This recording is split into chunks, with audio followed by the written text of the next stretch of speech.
How to cancel Shopify store. So hello there and welcome back to another video. So in today's video I'm going to show you how you can cancel Shopify stores subscription, or you can deactivate your Shopify store. So first of all, you have to head over to your Shopify dashboard. Here you can see this.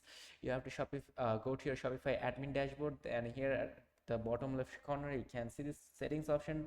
Simply tap onto the settings option, and after clicking on that settings option, here you can see a bunch of plans and offers, or you can see options.